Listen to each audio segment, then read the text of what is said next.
Welcome to Lead for Good, a podcast for nonprofit leaders of all titles and all experience levels. This is a show where the audience will meet and get to know top nonprofit leaders. Together, we will take a deep dive into nonprofit leadership, endeavoring to uncover and unpack the most important characteristics, traits, strategies, and actions of successful nonprofit leaders. Through this journey together, we desire to help you, the nonprofit leader, grow your knowledge and capabilities to lead for good. We want you to achieve your full potential as leaders in the sector. So, welcome to the conversation. We're glad you joined us today. Without further delay, let's join our host, Chris Looney, as he interviews yet another extraordinary leader who is truly leading for good. Enjoy the show. Welcome to Lead for Good, a show for nonprofit leaders that desire to level up their knowledge and skills to reach their full potential as leaders in the nonprofit sector. My name is Chris Looney, and I have the good fortune to be your host for this deep dive into nonprofit leadership. Today on Lead for Good, we're joined by John Mangum, President and CEO of the Lyric Opera of Chicago. John has a remarkable background in arts leadership with previous roles at the Houston Symphony and the Los Angeles Philharmonic. And in this conversation, we're going to dive deep into those critical first 6 months of a CEO's tenure, what it takes to listen, learn, set direction, and begin leading effectively. So whether you're stepping into your first executive role or transitioning into a new organization, I really believe John's insights are going to help those nonprofit leaders out there think strategically about how to start strong and build trust from day one. So I know this is going to be a great conversation, really informative to any of those nonprofit leaders out there. So welcome to the show, John. Thanks for joining us. Oh, thanks very much for having me, Chris. You are welcome, and I am excited to dig in. And let's start with your leadership origin story. How did you get to where you are today? Leadership origin story. I feel like I should have some kind of, a cape or something. Um, Very so, good. I feel like maybe my path is a little bit unconventional. Um, I actually have an academic background. So I have a doctorate in history, with an emphasis in musicology from UCLA. And while I was in graduate school there at UCLA, I worked, I and built up my network through working. So I worked for the LA Opera, I worked for the LA Philharmonic, and when it came time to find a full-time job after graduate school, I considered the academic path and sort of saw what was out there. And even 25 years ago, it was a challenging path. There were a lot of kind of one-year appointments without benefits and things like that in sort of far-flung places. Okay. But then there was also an opportunity to take on a full-time position at the LA Philharmonic. And so that was the path I went. They very generously let me teach for a year at Cal State San Bernardino. I taught night classes there, and Amazing. that just helped determine that I was on the right path, being at a performing arts nonprofit. And so that was really the kind of foot in the door full-time job. I actually worked in the marketing department there. Okay. Uh, I wrote a lot of copy for their program magazine, for their marketing pieces. I gave talks about the music the orchestra was performing for different audiences. So I was kind of an advocate helping to market the work that the LA Philharmonic did. Yeah, so you started as a very strong communicator early. And so I suppose that developed an understanding of the importance of good communication as a leader. Well, and that came out of my academic background as well. I was interested in the research aspect and the teaching aspect, and that's kind of what I'd been trained for in graduate school anyway. I was a teaching assistant and I'd written my PhD dissertation and all that kind of stuff. And so I came into the job with that knowledge base and was able to really, capitalize on that. And start my career, my real sort of full-time arts career there at the orchestra. And you've been in a number of leadership roles throughout your tenure. I remember when you were here in Orange County, where I'm based, leading an arts organization there, then went off to Houston, I guess it was at the time. What's been your favorite role of all of them so far in your leadership journey? Well, I love my current job, and I'm not just saying that because it's my current job. Um, I am I've been working for nearly 30 years. Uh, and at this point in my career, most of my jobs were at orchestras and orchestral institutions.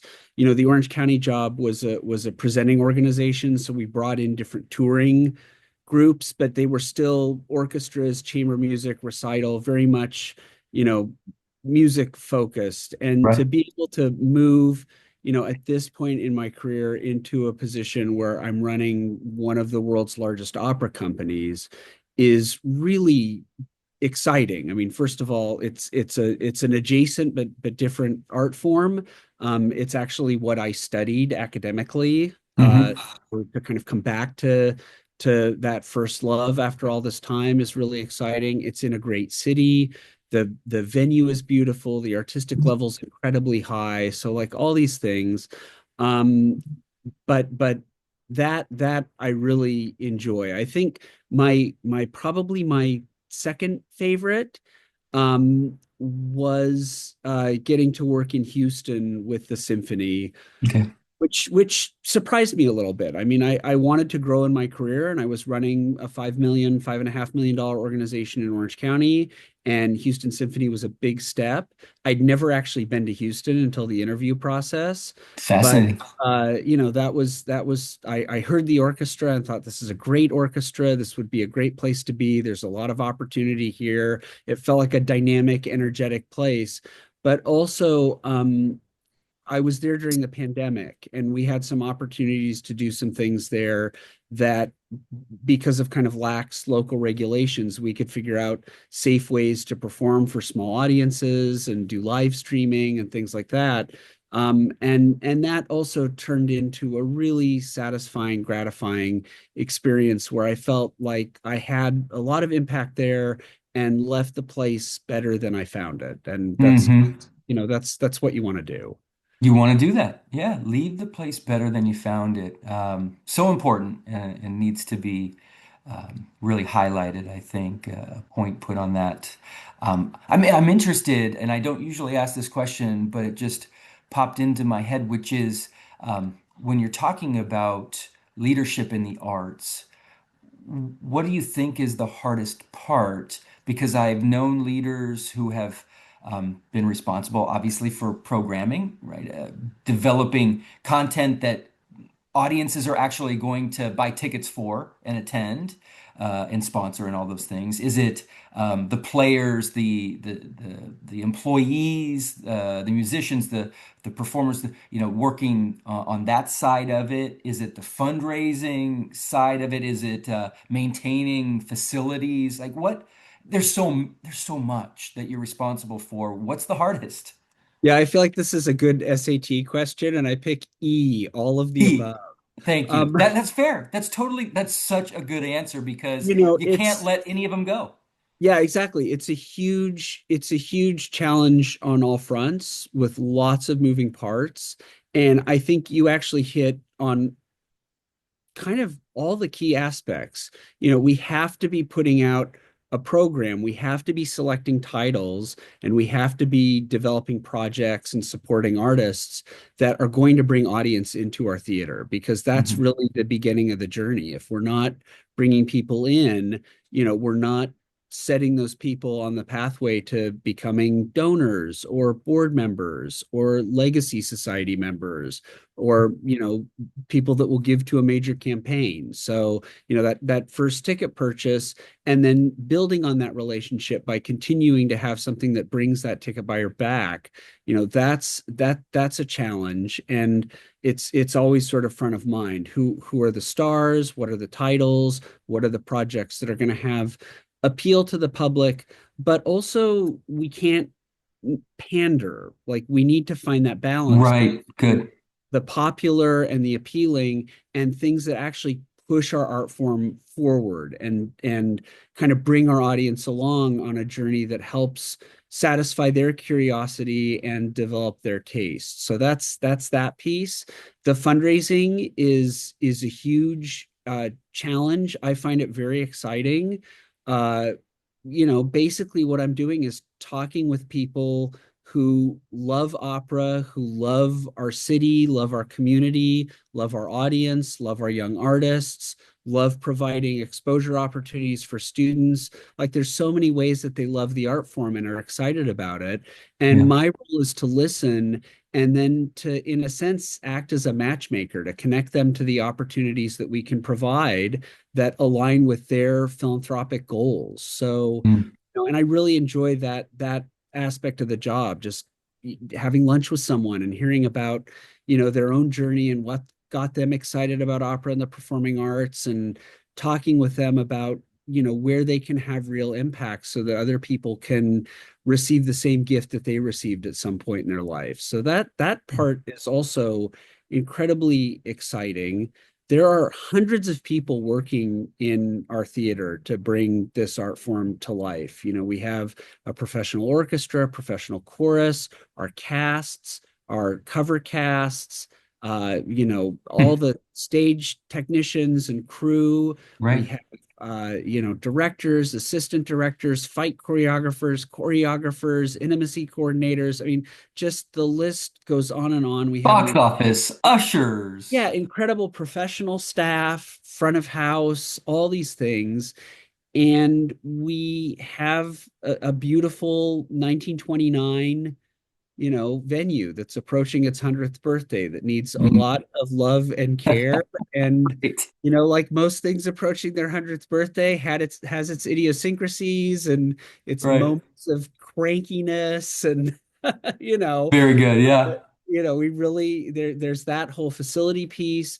And really, I feel like an important aspect in all of these things is uh being sensitive and empathetic to the needs of the people around me so that they can perform at their best. Just Love it. listening, being open, being available, being present when I can be. I mean, it's a lot of places to be at the same time, but prioritizing, yeah, if I spend 5 minutes in the room before this chorus rehearsal, that means anyone from the chorus who has a pressing concern can come up to me and say, hey, I need to let you know this is going on. Can you help with this? Whatever it Right. is.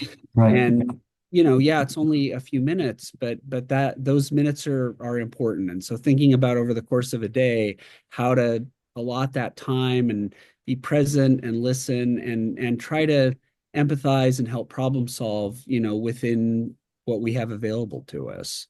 I love it. It's perfect. Yeah. Well, I wanted to highlight the enormity of these jobs, these leadership jobs, which are not just managing the bottom line. We're looking at the bank account, looking at the financials, and saying, "Oh, yep, doing good. Okay, keep going." It's way more involved and complex, sophisticated, and challenging. So, thanks for highlighting that for us. I'd be interested to hear about the important mentors in your life as you think back about your career and the folks that really helped bring you forward, give you a little bit of a lift or catapult you or however, it might have been. Who are the people that really helped you along the way to understand the importance of the task at hand and how to get there and what to do as a leader? It's a really long list. But if I focus kind of specifically on the leadership aspects, Great. I think music director at the San Francisco Symphony when I was working there, Michael Tilson Thomas, Yeah, was of course. a key mentor. And I know he has played that role in countless, musician and musician adjacent, that's me, people's lives. But just spending time with him, absorbing a Hmm. lifetime of experience from him, which he was so generous in sharing his time and his experience with me. Um, And also just watching how he navigated complex situations, productions, interactions with a large organization to achieve his artistic aims. It was always laser focused on, Amazing. how do we achieve excellent artistic outcomes, and watching him do that, I learned I can't even articulate the wealth of knowledge that came my way through that.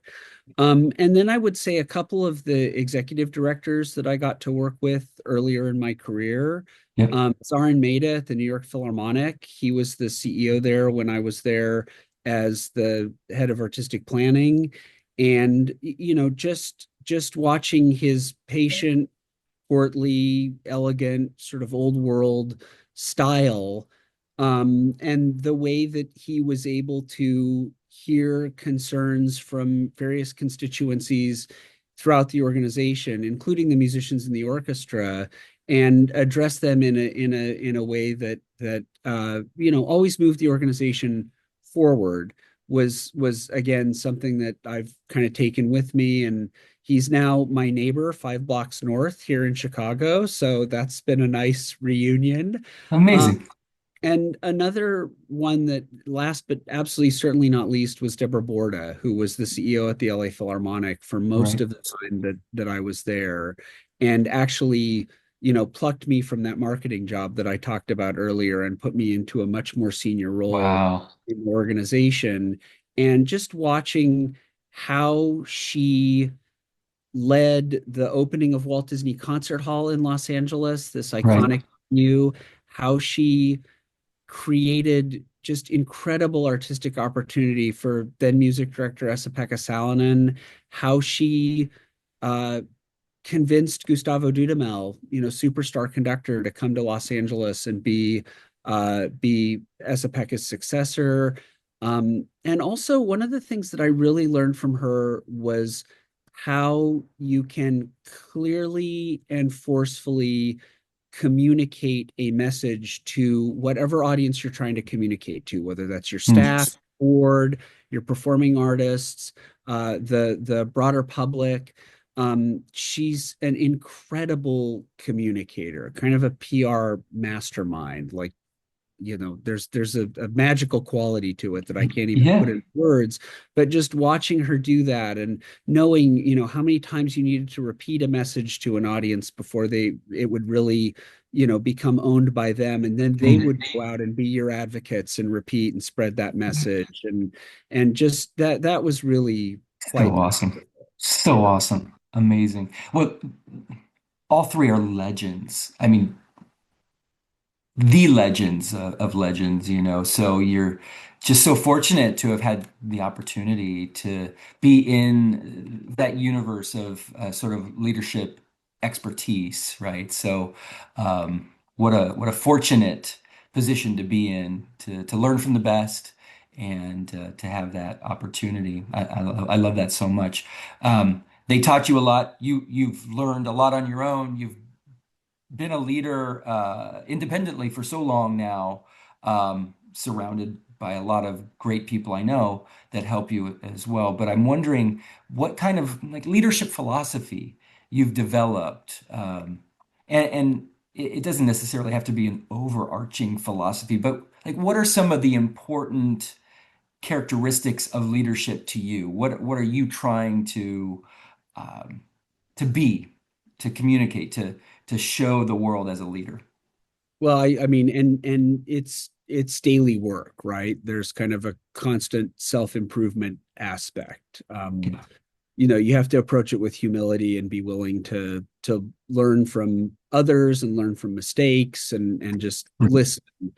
And I think that's really, for me, a key part of it is information gathering through listening, through reading, through, talking to everyone throughout the organization, whether it's my board, whether it's our artists, whether it's the staff, whether it's just people in the audience. Yeah. Um, Yeah. I was at a performance yesterday, and somebody had some thoughts about, what we should be doing at Lyric. And it was interesting to hear from her about, her opinions on artists we should be bringing and things like that. And so just constantly listening. And I think that goes back to the sort of research skills that I learned when Oh, I was in graduate school is, yeah. you information gather, but then at some point you have to use that information to make an argument in academia. And I think in arts leadership, you have to use that information you gather to make a decision. Because at some point you have to put yourself out there and say, okay, I've heard all this stuff and this is where we're going. And you have to be able to articulate that decision, which becomes, one piece in the scaffolding of an overall vision. A vision is just a series of decisions pulled up into something that you can articulate in a sort of elevator speech. And that for me is really the process. You listen, you learn, you decide, and then that informs the vision.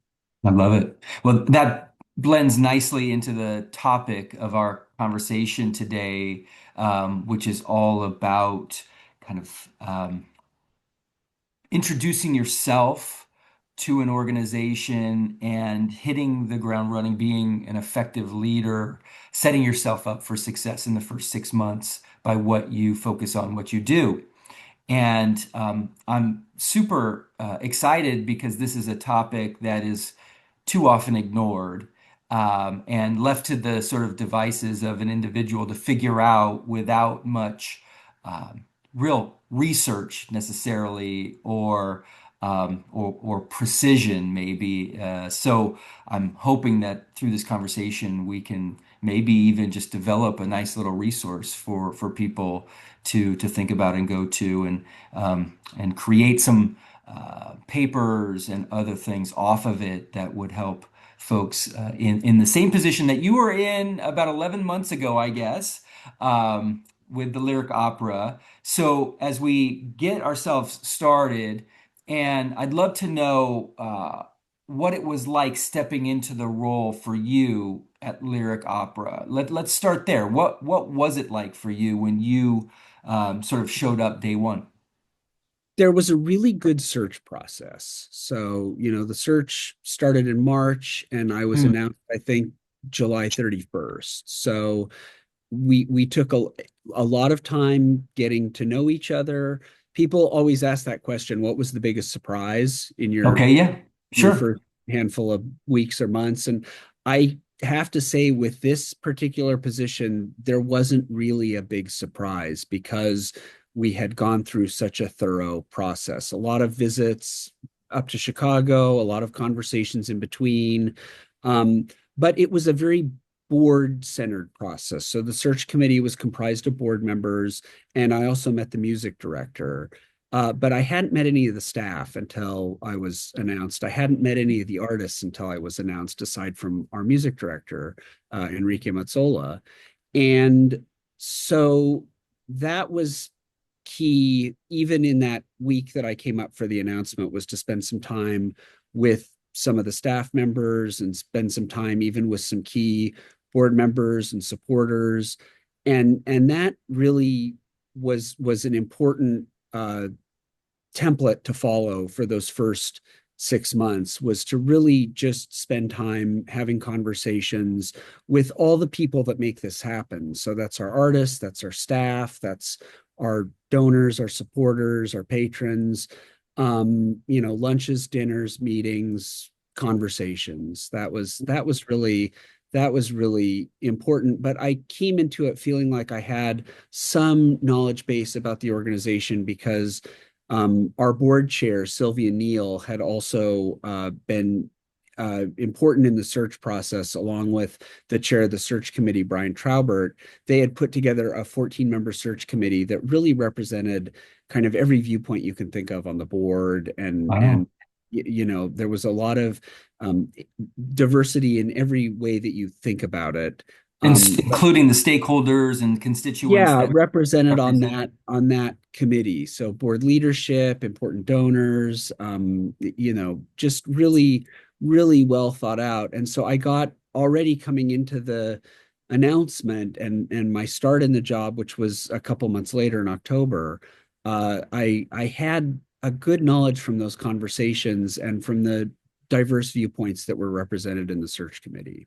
Yeah, yeah, that's great. It's interesting because you often focus on these things about all of the professional responsibilities that you have. How did a big move and being in a new city or a different city and bringing family and how did you balance that in those earliest days, getting yourself into a new city and settled while also having the responsibility of being that leader, so balancing the professional and the personal stuff.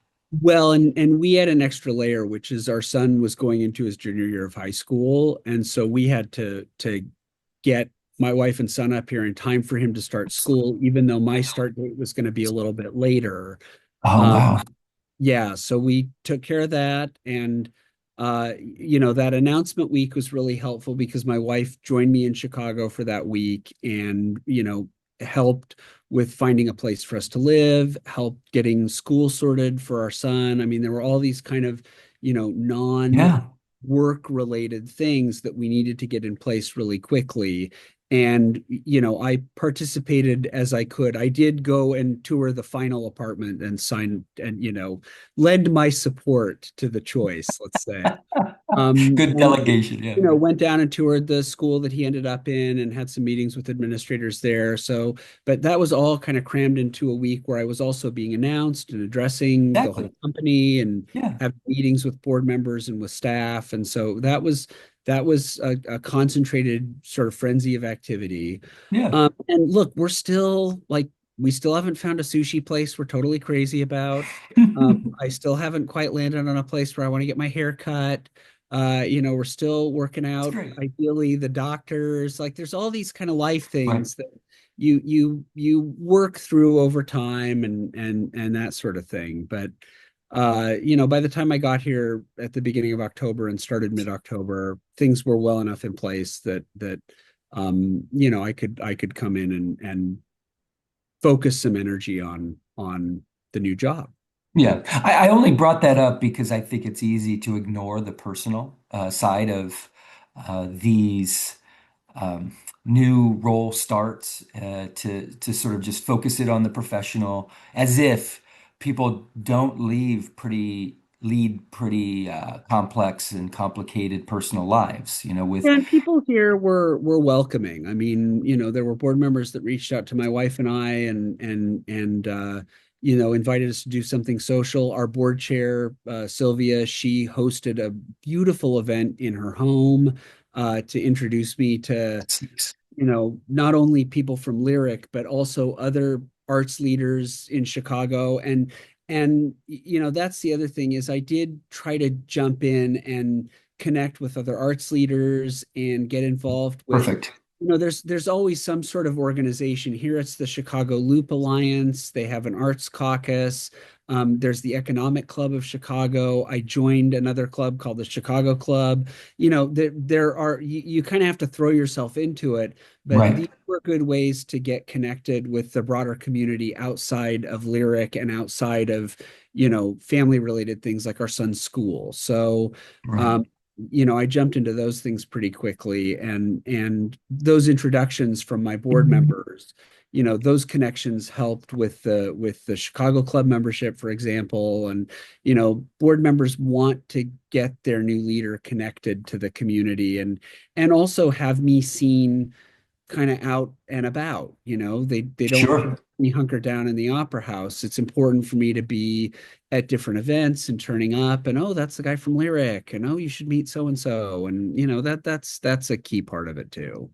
That's right. That's right. I mean, I imagine it's a big city in a small world when it comes to the arts world in Chicagoland. And so you're probably sharing a lot of key donors and key relationships and key friends. And so it's important to be out there and known and establishing yourself as a strong leader in the space and a go-to resource for a lot of people to so not easy to accomplish, especially with all of the things that I know you also need to tend to inside the organization that might keep you at your beautiful desk, right?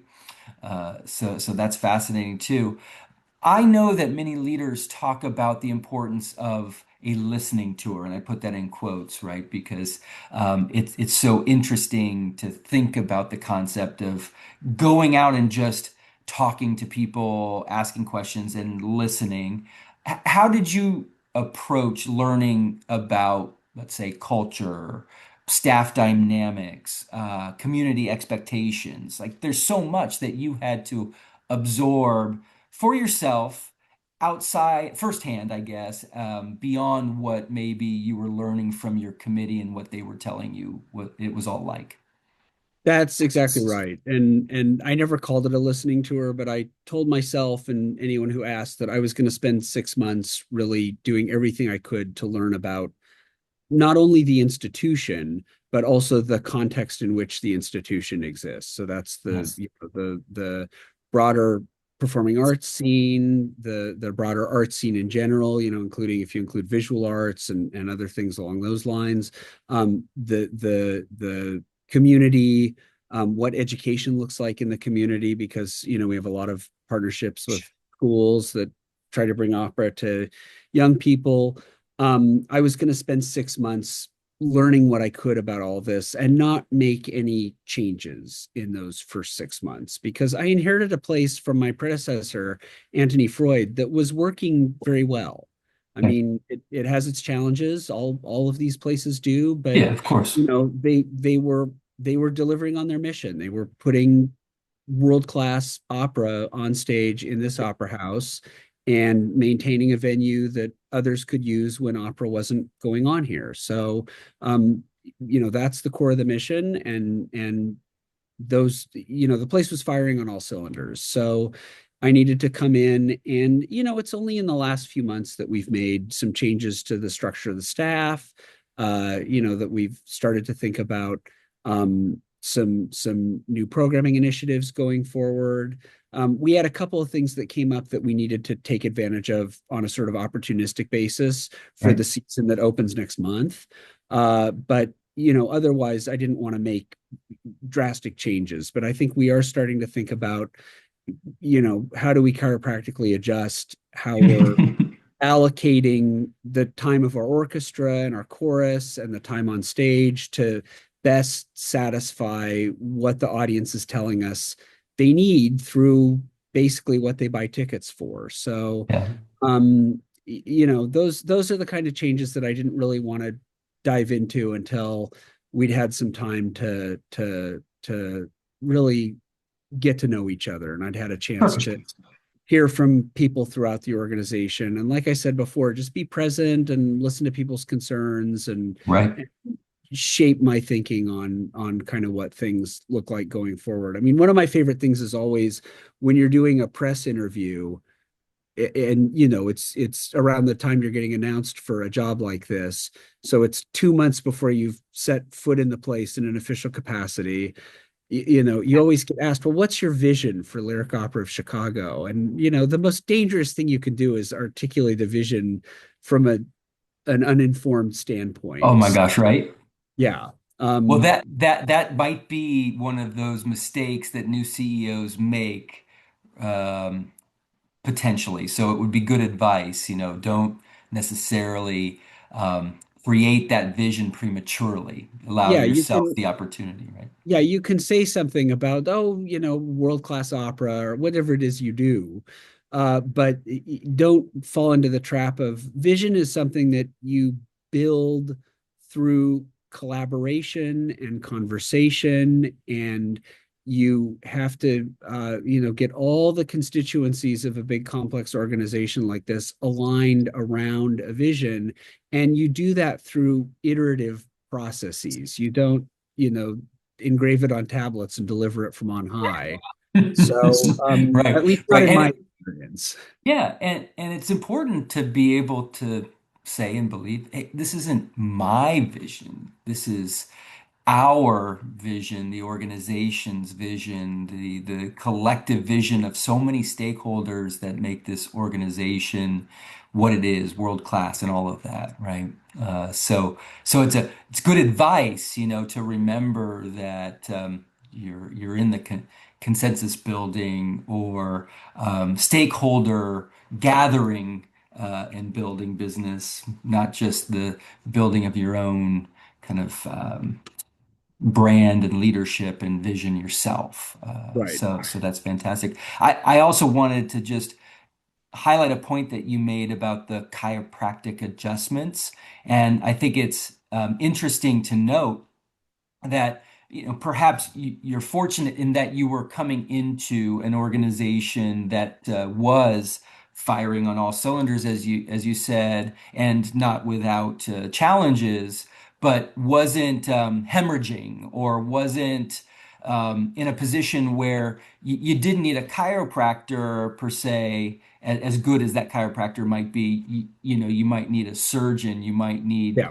something that is different, right? Because organizations aren't equal, and some are more in trouble, I suppose, than others. So I think it's important for leaders that come in, and hopefully you agree that you really have to understand the type of leader that's needed under the circumstances that you're entering in, because oftentimes there are some challenges that are just so big, and it's going to take some different skills, maybe, or different focuses to be able to solve those kinds of challenges.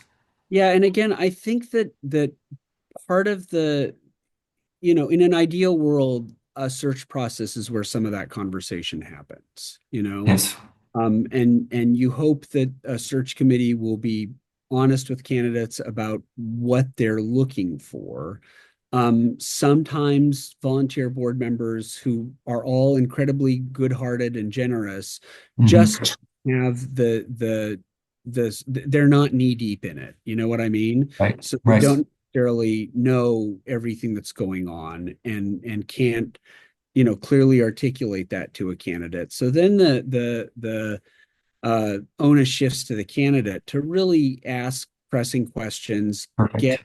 their hands on all the financial information, not just the publicly available 990s, but what are the internal documents that an organization uses to track its finances? I need to look at the balance sheet, I need to look at the P&L, income statement, cash statement, all these kinds of things. And really poke at that so that you know what you're getting into. Is this a chiropractic adjustment situation?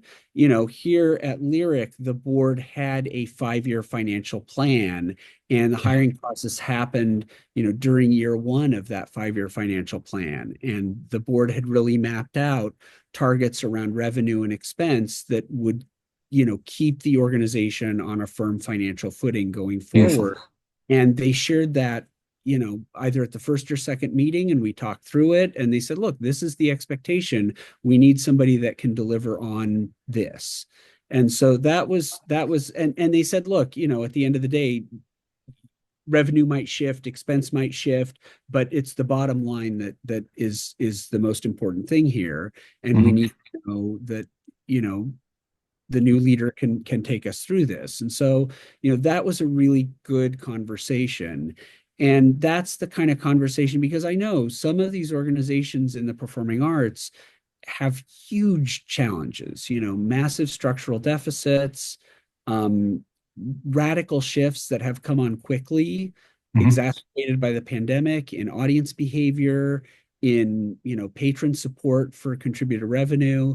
There are all these things kind of lurking out there. Yeah, And it's important to know that you have the skill set to address whatever needs to be done, whether that's drastic ramp up in finding sources of revenue, or rescaling the organization to get closer to the revenue that may actually be available in a drastically changed landscape. beautiful. Well said. That's so great. So great. It appears to me that building trust pretty quickly is an important skill, especially for any leader coming into a new organization. And I'm wondering how build trust quickly with board, with staff, with donors, the community partners in those first 6 months. Well, I think the search process helped with the trust with the board and the support from the members of the search committee, and especially, the chair of the search committee and our board chair in Yeah. holding events in their home to kind of roll me out to people. The chair of the search committee had an event the week I was announced, and the board chair had an event shortly after I officially started, just to make those connections. But then I think, you kind of live or die by who you are and what you do and what you say. And so, every conversation is an opportunity to build trust. Every board committee meeting is an opportunity to build trust. Every lunch meeting with a donor, with another arts leader is an opportunity to build trust. And you just do your best in all those situations and hope your best is good enough. And know that if you do well in those situations, the people in those situations will be your advocate. They're going to go out and say, "Hey, I met John from the Lyric, the new guy. He really impressed me by saying X, Y, or Z, or he really seems to be on top of this thing that was my area of concern," or whatever it is. Yeah. Yeah. Um, and internally also just having those conversations specifically with people in the company who are really close to the art, so that they realize that I have an appreciation for the art and an understanding of the art, because I was kind of moving from symphony world to opera world. So Right. Right. does he know the repertoire? Does he have an idea of who some of the important singers are? Does he know who some of the important directors are? Does he know about particular aspects of production? And so, Right. the benefit to me is that a lot of the major orchestras where I've worked did opera and concert and did a lot of pieces with chorus and orchestra and vocal soloists. So I had that piece of the background, and then also my own academic background helped support me there. But just every conversation is an opportunity to build credibility. Every meeting is an opportunity to build credibility. And you just have to be yourself and put yourself out there. And I've got nearly 30 years of experience working in performing arts, and people will know right away if I know what I'm talking about or I don't. So So good. I kind of live or die by that knowledge base I've built up over all those years. Yeah, and you can't fake that stuff. You have to know what you're talking about, and the authenticity also is so helpful in establishing that strong working relationship. Building the relationship builds the trust, which is great. I think what my main takeaway, though, is from what you've said and you've reiterated several times, is just the importance of that search process and how valuable and necessary it is to the executive in getting that leader off to a good start. I guess I didn't know that. I mean, I was thinking of it in maybe one dimension, which is search, find the best leader who's then going to be the best leader for the organization, not you find the best leader, but you're also at that same time facilitating the onboarding and the introduction and so much of that early work that needs to be done to pave the way for or Yeah, on. and I would say, I could tell in even the first Zoom meeting, but especially the first in-person meeting here in Chicago, that the the mindset of the organization and a lot of different viewpoints were represented at that table by that search committee. And so, Yeah. I didn't feel like I was just having a conversation with a group of board members. I felt like I was having a conversation with, in a sense, kind of the collective memory, or if you view, a search committee, a well-executed search committee, as kind of a representative democratic body for the organization. Like, these were the key representatives for the organization. And that struck me right away. And so it could be a really productive back and forth. And it unfolded over enough time that they knew what they were getting into with me, I hope. And Mhm. I felt like I knew what I was getting into with Lyric. And so it felt good. It felt like I was making an informed decision. And I hope that it felt like they were making an informed decision as well. And I think, there haven't been negative surprises either way in the first, now close to a year. And that's what I mean, is it doesn't really start the day you're announced or the day you walk in the door and sit at your desk for the first time. Like you get a feel for whether this is going to be a fit and whether it's going to work in those early initial conversations. Love it. Love it. We covered a lot of ground in terms of vision. It's not wise to necessarily come forward with a vision prematurely, develop that vision over time, make sure that it's developed collaboratively, and it's organizational, not personal necessarily, right?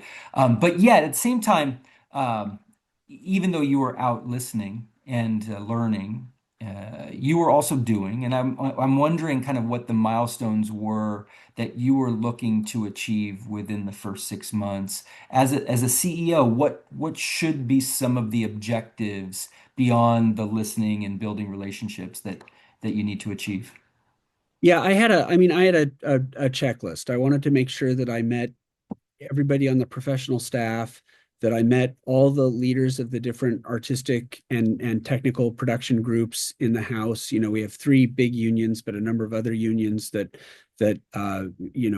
make the work that happens at Lyric on our stage, the artistic work, possible. Right. And wanted to make sure that I was connecting with them. Wanted to try and connect with as many board members as possible. So our board has over 100 people on it. And, I feel like at least in meetings, phone calls, Zooms, and then for many of the board members, lunch, dinner, those kinds of things, I feel like I was able to meet, every board member that was available to meet. So that was an important thing to me getting started in that first period. Mm. Because they're really the lifeblood of the organization.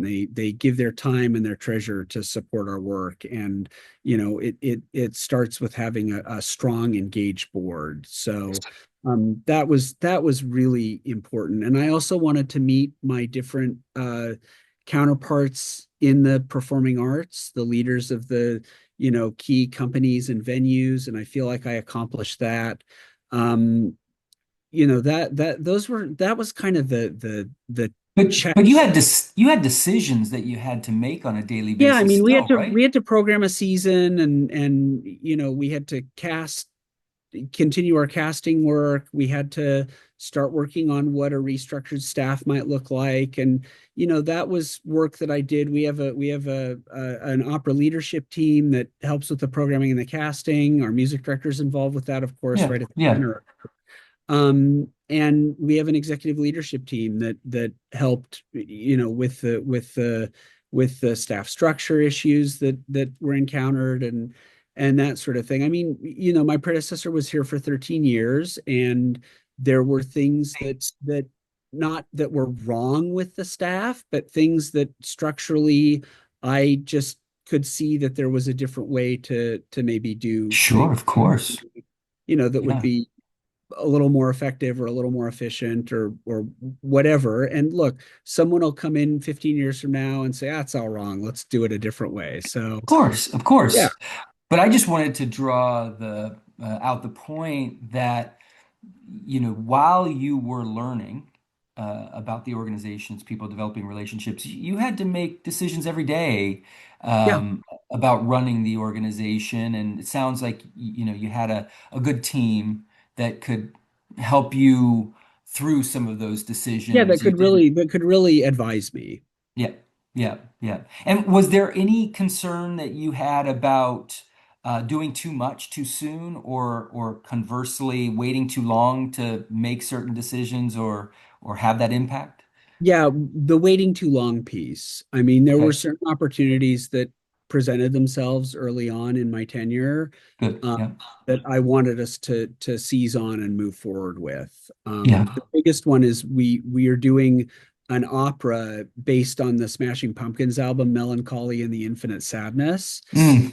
And Chicago band Billy Corgan is spearheading this, and it'll be a world premiere, and it's the 30th anniversary celebration. And that opportunity presented itself even before, kind of between the announcement date and the start date, and made the decision collectively that we needed to jump on this, and I move love forward. it. It was just such an incredible artistic opportunity and just such a cool project. So, things like that came up that kind of we couldn't wait on.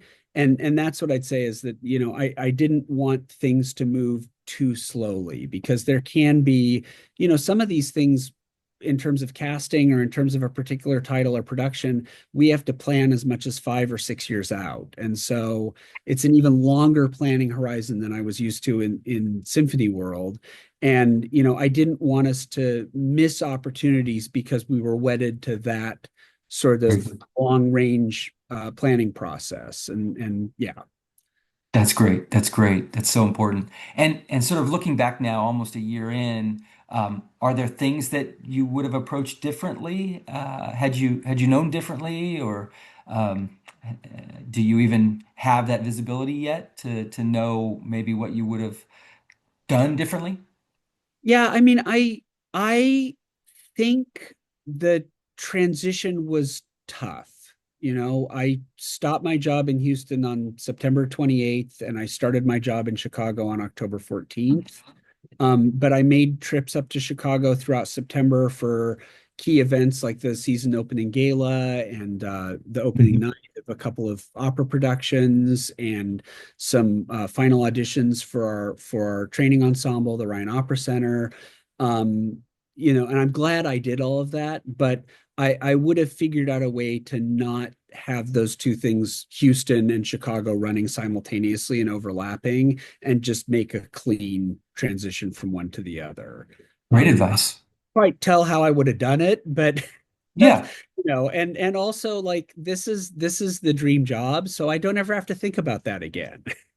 Yeah, good, good, good, good. I love that. But you've been through this process several times, walking into a new organization and having to do this for 6 months, Yeah. several times. So Well, you've and, also, and I think just to say that the part of getting off to a great start at a new organization is being as available as you can be for that new organization. And so that's what motivated the overlap between Houston and Chicago. It was my decision to do that yep, because I wanted to come in, as and get up to speed as quickly as possible and not miss an opportunity to experience, well, this is what lyric season opening gala looks like.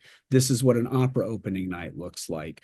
This is, we're shaping the future of the field by selecting the singers for our ensemble. That's a critical decision that I'd like to be there to witness and participate in. So those were all decisions that I made. And I think that's another sort of piece of advice I would provide, if you will, is just making yourself available to your new role as much as you can, yep, while also leaving your old job in the best shape you can, making sure that people have good documentation of projects that are in flight so that they can take those to completion and execute and that sort of thing. That also in a sense follows you if you just slam the door and say see you later. I've heard so many board members complain about past leaders who gave them 2 weeks notice or whatever it is, and that's also not something that one wants to do. So right, right, exactly. Um, I'm interested to know if you would give advice to other CEOs who are coming into their roles about how to kind of work with boards and staff to optimize those individuals' support of you or of the CEO. Like what can you offer in terms of the expectations of boards and staff to kind of best help a new leader during this time of transition? Obviously, give information, and I heard you mention throwing some parties or hosting some events. But are there other things that you really think are important for these kinds of individuals, boards, and staff members to do to really help you? I feel like board members are deeply invested in the success of the institution that you, the new CEO, have come in to lead. And staff members also, especially at these mission-driven organizations, which is what performing arts organizations are, Yeah. they're deeply invested in the mission and success of the organization. And so I think tapping into that and making like democratizing your success. It's not about me. It's about the success of the institution. And, how can you help me get off to a good start? How can you help connect me with the right people, make sure I'm in the right places, have me at the right events and just because Perfect. it's not my success, but if I, the CEO, get off to a good start at my new organization, that's a great success for the organization, and that positions the organization for future success.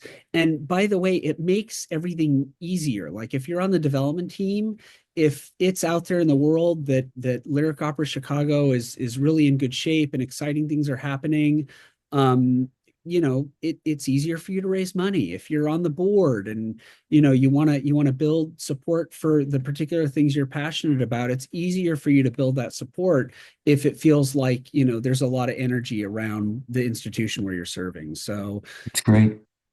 Yeah, I mean, I love the idea that a win for the CEO in this um, time can be a win for everyone and for the organization, which is what that CEO should want, right? Want right. everyone to do better because of their leadership and the role that they're playing.